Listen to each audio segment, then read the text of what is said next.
तो चलिए आज हम लोग पढ़ते हैं molecularity and order of reaction. Molecularity and order of reaction सबसे इंपॉर्टेंट टॉपिक है इस चैप्टर का। जनरली बोर्ड एग्जाम में तो ये क्वेश्चन आता ही आता है, साथ ही साथ जी नीट ये सारे कॉम्पिटिटिव एग्जामिनेशंस में भी इससे बहुत से क्वेश्चन पूछे जाते हैं। अब इसका डेफिनेशन क्या है, तो देखिए सबसे पहले मॉलिक्यूलरिटी का लिखेंगे, फिर ऑर्डर का डेफिनेशन लिखेंगे। मॉलिक्यूलरिटी का डेफिनेशन है, देखिए the total number of molecules of reactants, the total number of molecules of reactants, molecules of the total number of molecules of reactants that react properly during a chemical reaction।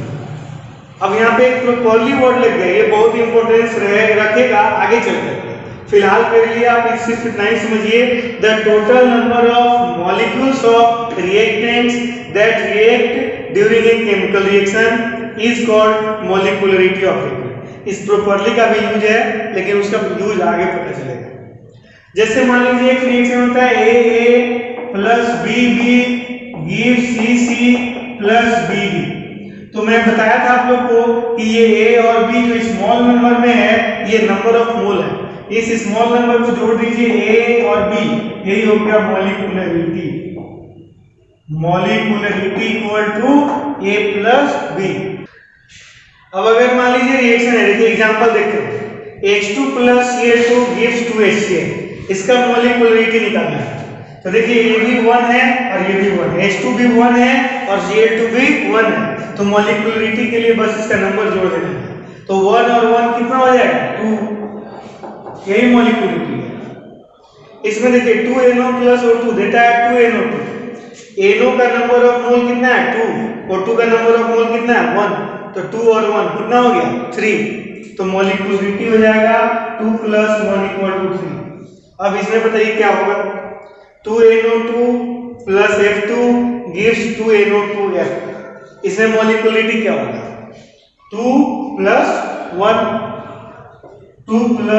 Equal to 3। अब तो अच्छे से समझ में आ गया होगा। अब बताइएगा मॉलिक्यूलरिटी क्या होगा।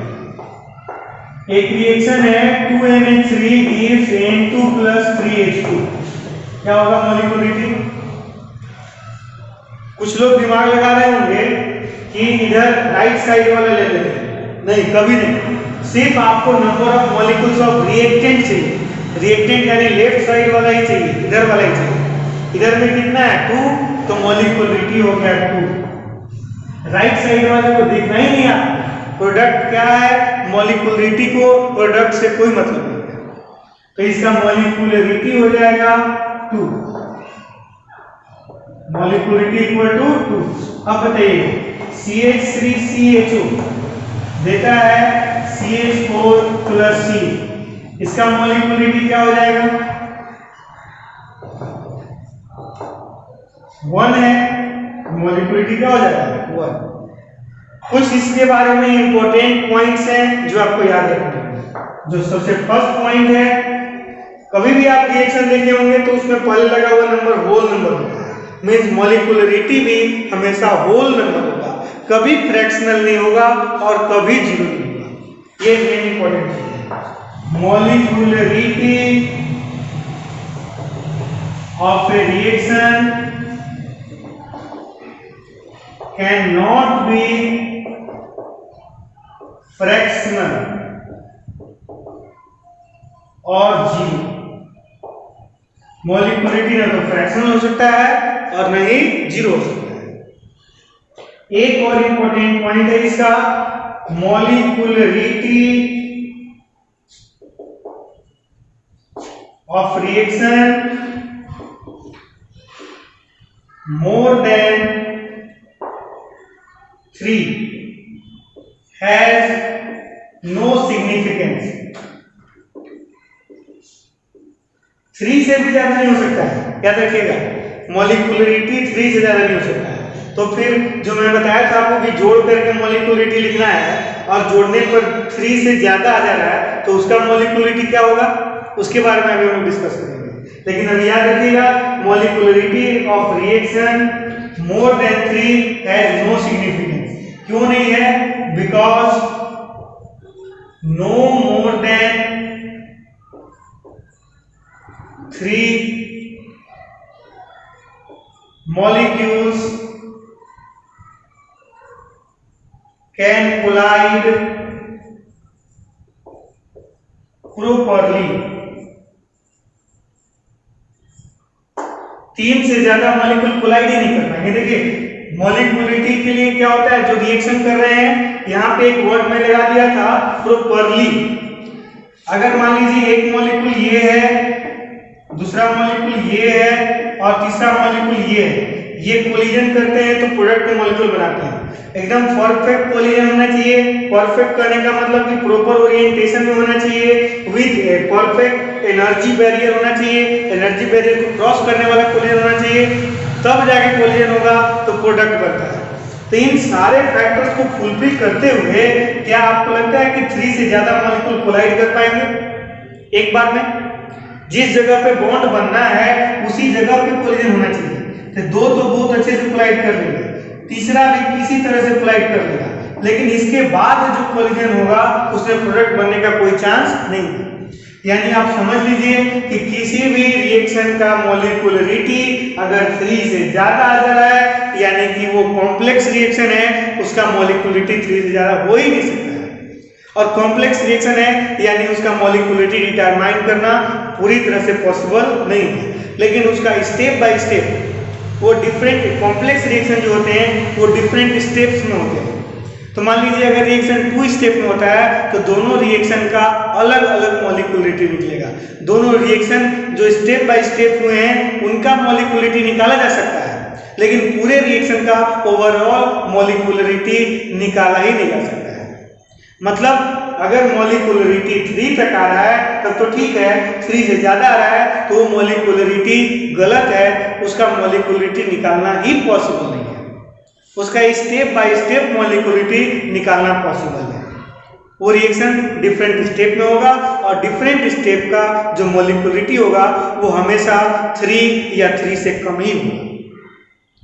उतना ज्यादा दिमाग मत लगाइए, ये मेन पॉइंट है, इसको याद कर लीजिए।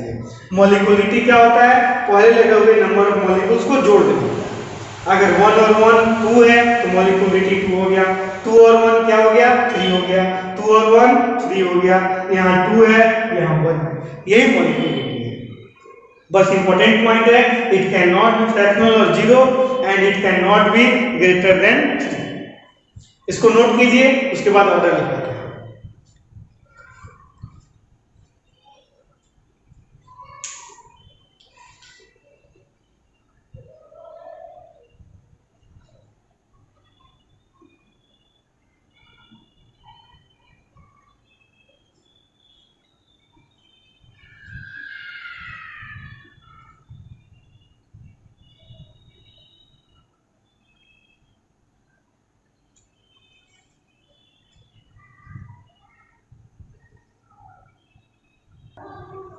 अब देखते हैं ऑर्डर, बहुत इंपॉर्टेंट टॉपिक है ऑर्डर, देखिएगा इसको ध्यान से क्योंकि पूरा अब यहाँ से आगे यही पढ़ना ही है। द सम ऑफ एक्सपोनेंट, सम मतलब होता है ऐड, जोड़ना, एक्सपोनेंट्स में तो मीन्स होता है power. The sum of exponents of concentration of reactant in rate law equation of a chemical reaction is called order of reaction. याद कीजिए रेट लॉ इक्वेशन कैसे लिखते थे, अगर रिएक्शन होता था AA प्लस BB देता था CC प्लस DD, तो इसके लिए रेट लॉ इक्वेशन लिखाता था rate equal to K into A to the power X and B to the power Y। A और B का पावर X और Y लिखते थे, जहां पे X और Y जो है प्रैक्टिकली डिटरमाइन किए जाते थे। इनके पहले लगे हुए नंबर से इसको कोई मतलब नहीं था। अब जब रेट लॉ लिखा जा चुका है, अब इनमें जो एक्सपोनेंट्स जो हैं, जो पावर्स हैं, इन्हीं के जोड़ को, ऐड को, सम को ऑर्डर ऑफ रिएक्शन कहेंगे। यानी इसका ऑर्डर क्या होगा, पावर को जोड़ना है, एक्सपोनेंट्स को जोड़ना है, यानी x प्लस y, यही हो जाएगा इसका ऑर्डर। अगर मान लीजिए एक रिएक्शन है अच्छा, एक चीज याद रखिएगा कि ऑर्डर लिखते समय हमको रिएक्शन से कोई मतलब नहीं है। ऑर्डर लिखते समय हमको रेट लॉ इक्वेशन से मतलब है। रेट लॉ इक्वेशन में जो भी पावर होगा वही ऑर्डर होगा।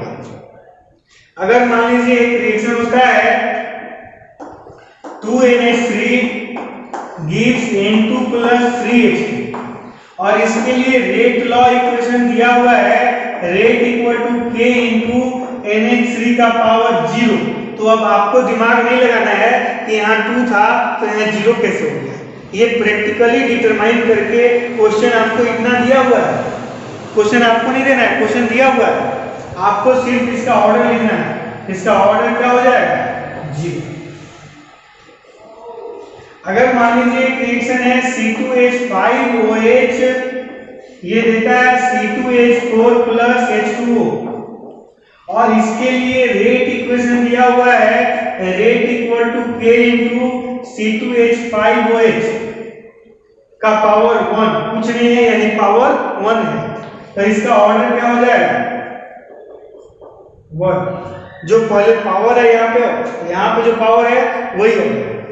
वो पावर चाहे जितना भी हो वो प्रैक्टिकली डिटरमाइन होगा। पावर डिटरमाइन करने का थ्योरेटिकली कोई मेथड नहीं है। अब बताइएगा कि इसका क्या होगा।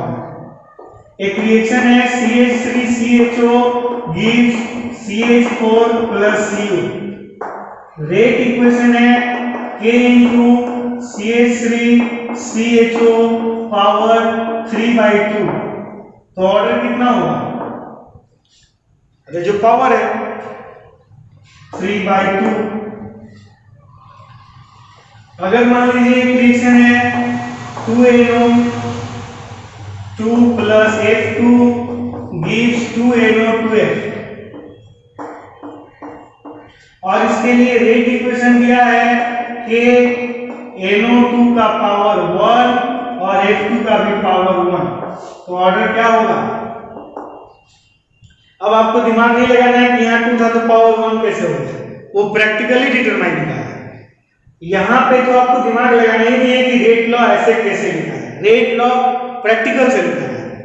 अब रेट लॉ लिखने के बाद आपसे ऑर्डर पूछा जाएगा, मतलब आपको सिर्फ यहाँ देखना है, इसके पावर को देखना है। अगर सिंगल रिएक्टेंट है तो जो पावर है वही लिख लीजिए। अगर एक से ज्यादा रिएक्टेंट है तो सबके पावर को जोड़ लीजिए। 2 है तो दोनों के पावर को जोड़ लीजिए। 1 + 1 यानी क्या हो जाएगा? 2। अब ऑर्डर के बारे में भी, जैसे मॉलिक्यूलरिटी के बारे में कुछ टर्म याद रखे थे, ऑर्डर के बारे में भी कुछ टर्म याद रखिएगा। सबसे पहला चीज कि ये 0 भी हो सकता है और फ्रैक्शनल भी हो सकता है। मॉलिक्यूलरिटी 0 और फ्रैक्शनल नहीं होता था, लेकिन ऑर्डर 0 भी हो सकता है और फ्रैक्शनल भी हो सकता है, इवन नेगेटिव भी हो सकता है। आगे चल के आपको कुछ एग्जांपल भी देंगे जहां पे rate of reaction, rate law of equation में पावर माइनस में आता है, यानी उसका ऑर्डर नेगेटिव होगा। तो ऑर्डर ऑफ रिएक्शन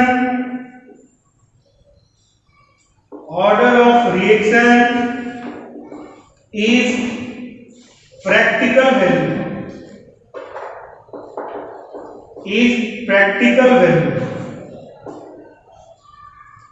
यह प्रैक्टिकल वैल्यू है and it may be fractional और 0 और नेगेटिव। एक बार एग्जाम में आया हुआ क्वेश्चन है which one of following may be the order of reaction। Option A था फ्रैक्शनल, बी था 0, सी था नेगेटिव और डी था all of this. All of this होगा इसका आंसर। फ्रैक्शनल भी हो सकता है, 0 भी हो सकता है, नेगेटिव भी हो सकता है। जो पावर रहेगा वो होगा। पावर नेगेटिव है तो नेगेटिव होगा। तो order of reaction practical value है, इसका पावर जोड़ना है, बस पावर जोड़ के आपको आंसर लिखना है। इसके ऊपर कुछ एग्जांपल और बनाएंगे हम लोग, इसको नोट कर लीजिए फिर आगे बढ़ते हैं।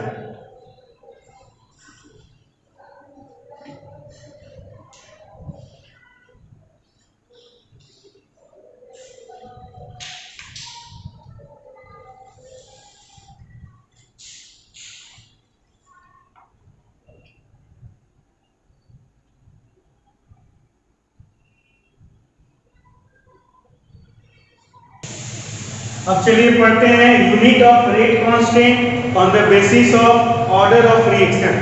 अभी जो पढ़े थे ना ऑर्डर ऑफ रिएक्शन, उसके आधार पर रेट कांस्टेंट जो के था उसका यूनिट निकालेंगे हम लोग। सबसे पहले देखते हैं for zero order reaction. Zero order reaction क्या है? तो वैसा रिएक्शन जिसका ऑर्डर जीरो हो, उसी को बोलते हैं जीरो ऑर्डर रिएक्शन। अब उसमें के का क्या यूनिट है, रेट कांस्टेंट का क्या यूनिट है, ये निकालते हैं।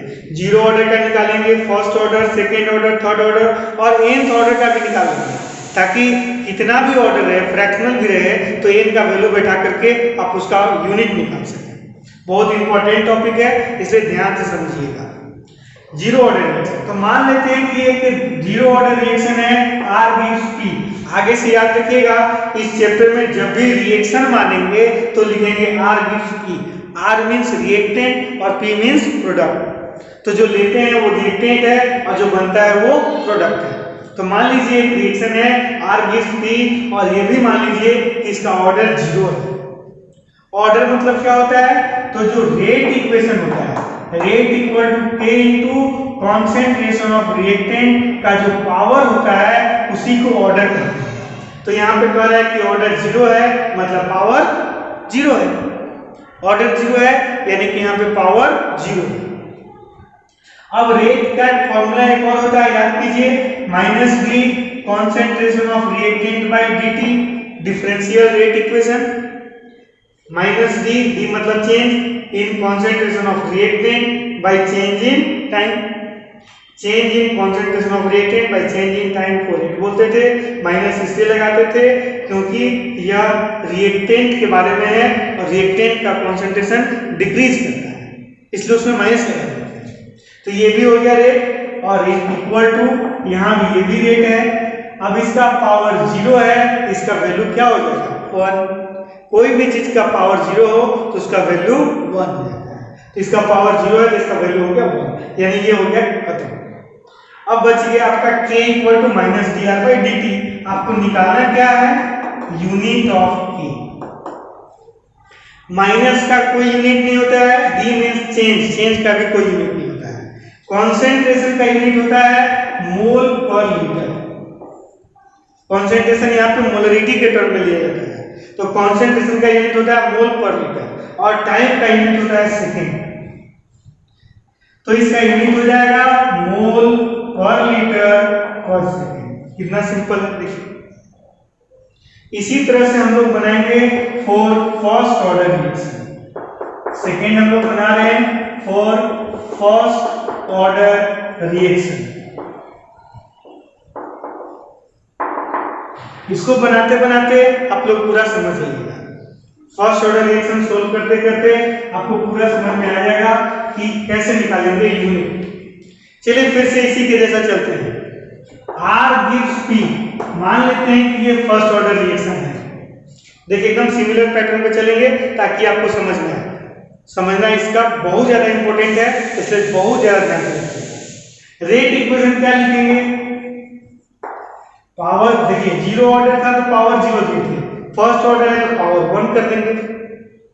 रेट इक्वल टू के इंटू कॉन्सेंट्रेशन ऑफ रिएक्टेंट का पावर 1। सेकेंड ऑर्डर होगा तो पावर क्या कर देंगे? 2। थर्ड ऑर्डर होगा तो पावर क्या कर देंगे? 3। nth ऑर्डर होगा तो पावर क्या कर देंगे? n। अब रेट इक्वेशन हमेशा वही लिखाएगा, चाहे कितना भी ऑर्डर रहे। रेट इक्वेशन जो ये वाला लिखते थे इसमें कोई चेंज नहीं होगा। डिफरेंशियल रेट चेंज नहीं होगा, डिफरेंशियल रेट हमेशा ये लिखाएगा।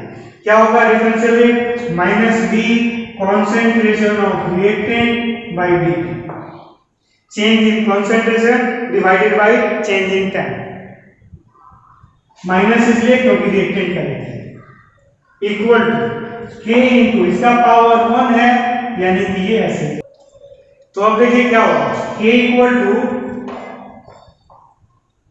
आर डिवाइड में आ जाएगा minus D concentration of reactant bye D और कॉन्सेंट्रेशन ऑफ रिएक्टेंट आ गया डिवाइड में। अब हम लोग को लिखना है यूनिट ऑफ के। बहुत लोग गलती करते हैं, आर और आर कैंसिल कर देते हैं, दोनों आर नहीं है, ध्यान दीजिएगा। ये चेंज इन कॉन्सेंट्रेशन है और ये कॉन्सेंट्रेशन है, ये कैंसिल नहीं होगा। भले ही दोनों का यूनिट सेम है, वो कैंसिल हो जाएगा, लेकिन ये दोनों कैंसिल नहीं हो सकता है। अब चेंज इन कॉन्सेंट्रेशन या कॉन्सेंट्रेशन का यूनिट होता है मोल पर लीटर, टाइम का यूनिट होता है सेकेंड, और फिर से चेंज इन कॉन्सेंट्रेशन का यूनिट होता है मोल पर लीटर। मोल पर लीटर से मोल पर लीटर कैंसिल, यानी इसका यूनिट बचेगा सेकेंड इनवर्स। तो इसका unit of rate constant in first order reaction is second inverse. अगर मिनट लेते हैं तो मिनट इनवर्स, ये सबसे सिंपल है, इसको नोट कीजिए। फिर इसी से देखिए कि कैसे सेकेंड ऑर्डर और थर्ड ऑर्डर बनाते हैं।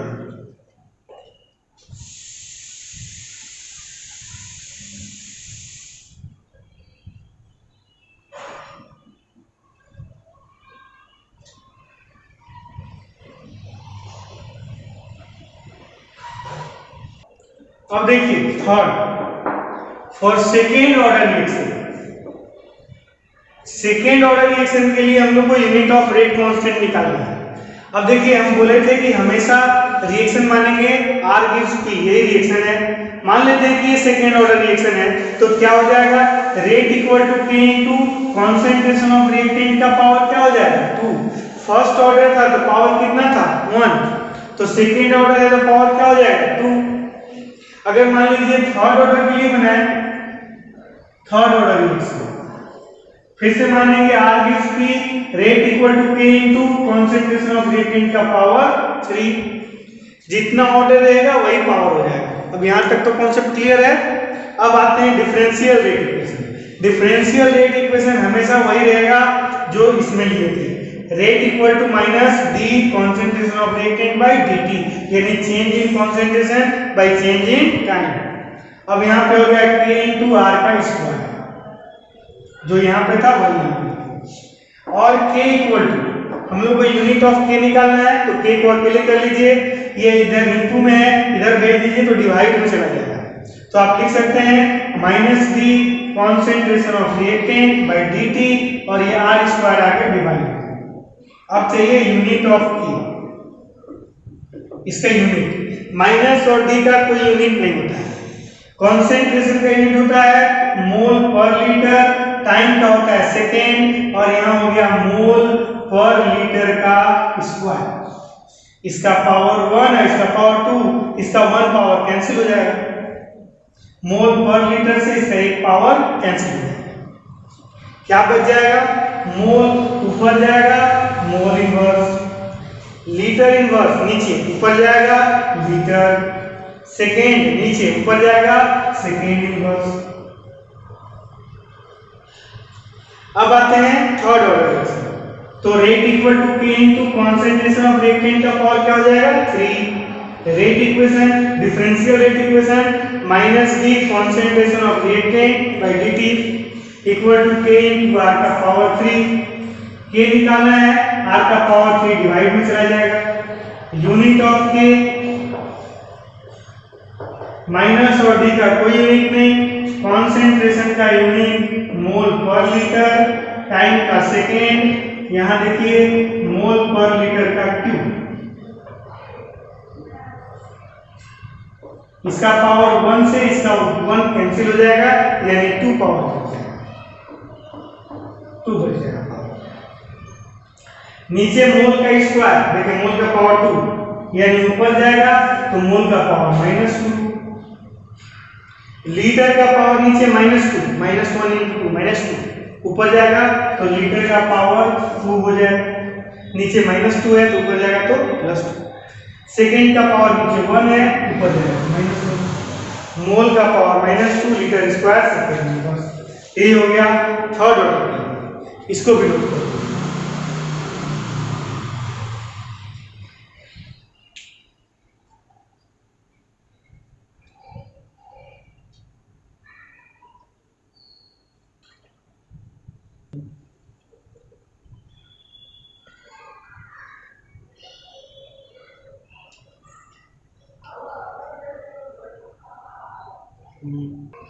अब एक nth ऑर्डर के लिए देख लेते हैं, और जो n का वैल्यू होगा, मान लीजिए फर्स्ट ऑर्डर है तो n का वैल्यू 1, सेकेंड ऑर्डर है तो n का वैल्यू 2, रख करके अब डायरेक्ट इसी फॉर्मूला से निकालेंगे। तो nth ऑर्डर में मान लेते हैं रिएक्शन है R gives P, rate equal to K into concentration of reactant का पावर कितना हो जाएगा n, क्योंकि nth ऑर्डर है, rate differential rate minus d concentration of reactant by dt equal to K into reactant का power n। अब ये जो पावर कॉन्सेंट्रेशन ऑफ रिएक्टेंट का पावर n है, K इक्वल टू लिखना हो तो ये इधर इनटू में है, इधर आएगा तो डिवाइड में हो जाएगा, कॉन्सेंट्रेशन ऑफ रिएक्टेंट का power n। Unit of K लिखना है, माइनस और D का कोई यूनिट नहीं, कॉन्सेंट्रेशन का यूनिट मोल पर लीटर, टाइम का यूनिट सेकेंड, फिर यहाँ पे कॉन्सेंट्रेशन का यूनिट मोल पर लीटर का पावर n, यानी मोल पर लीटर का पावर, मोल पर लीटर का पावर ऊपर है 1 और नीचे n, ऊपर जाएगा तो माइनस n, और सेकेंड का पावर -1। अब इसको आप अंदर ले जाएंगे तो यहाँ देखिए मोल का पावर हो जाएगा 1 माइनस n, यानी कि माइनस n। मोल का पावर हो जाएगा 1 माइनस n, लीटर का पावर, इसको अलग अलग कर ले रहे हैं। मोल का पावर कितना हो जाएगा 1 माइनस n, लीटर का पावर माइनस से इसमें मल्टीप्लाई कर देंगे तो ये माइनस हो जाएगा और माइनस माइनस प्लस, यानी n माइनस 1, लीटर का पावर n माइनस 1 और सेकेंड का पावर -1। अब इस n का वैल्यू रख दीजिए। जैसे मान लीजिए एक बुक का क्वेश्चन है, find order and unit of K। First question है 2NO2 3NO2 gives 2NO plus N2।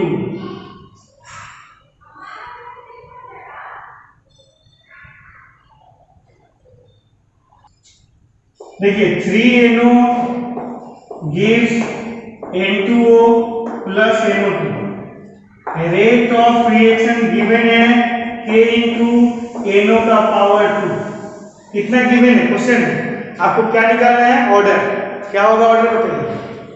तो बोले थे कि ऑर्डर को रिएक्शन से कोई मतलब नहीं है, रेट इक्वेशन देखना है, रेट इक्वेशन में जो पावर होगा, पावर कितना है 2, वही ऑर्डर होगा, यानी इसका ऑर्डर हो गया 2। यूनिट ऑफ K, अब बार बार उस तरह से मत निकालिएगा, डायरेक्ट ये फॉर्मूला यूज कीजिएगा, मोल का पावर 1 माइनस n, लीटर का power n minus 1 second inverse, यानी मोल का power 1 minus 2, litre 2 minus 1 second inverse. देखिए n का वैल्यू पुट कर दीजिए, मोल का पावर 1 में से 2 जाएगा, क्या बचेगा बोलिए, मोल का पावर -1, लीटर का पावर 2 में से 1 गया, 1 बचेगा, और सेकेंड इनवर्स, ये हो गया। इतना नोट कीजिए, कुछ और क्वेश्चन बताते हैं।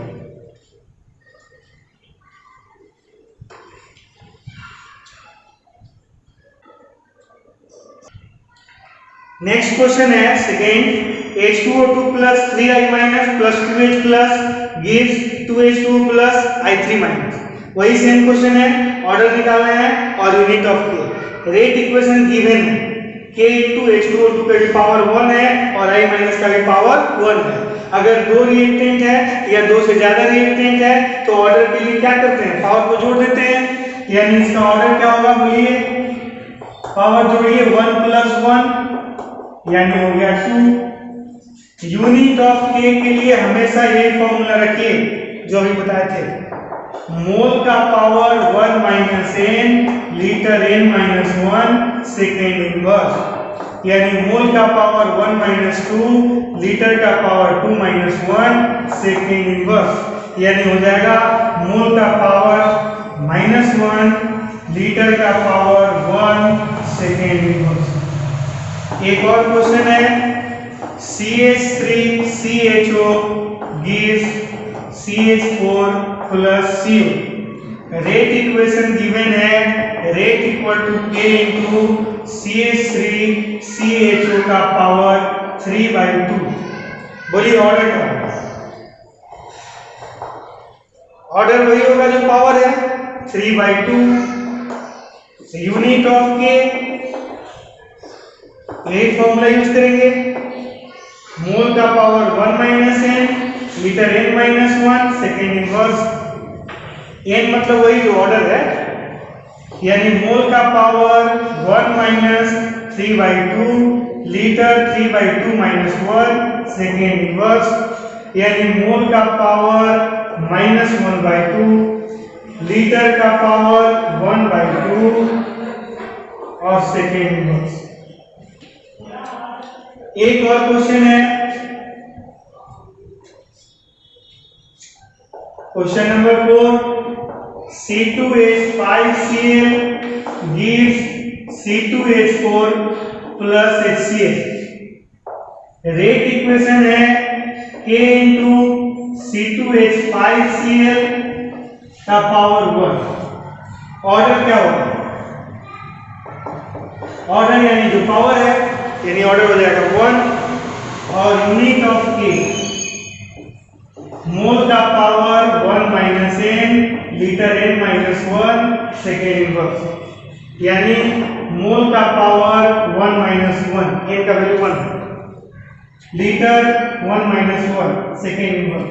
पावर देखिए 1 माइनस 1 0, यानी कि ये 1 हो गया, 1 माइनस 1 0 यानी ये भी 1 हो गया, यानी बच गया केवल सेकेंड इनवर्स। इसका पावर 0 तो ये 1 हो गया, इसका पावर 0 ये भी 1 हो गया, तो बचा क्या चीज? Second inverse. यही हो गया इसका यूनिट। अभी भी फर्स्ट ऑर्डर का यूनिट निकाले थे तो यही आया था ना, सेकेंड इनवर्स। तो इस तरह से आप क्वेश्चन सोल्व कर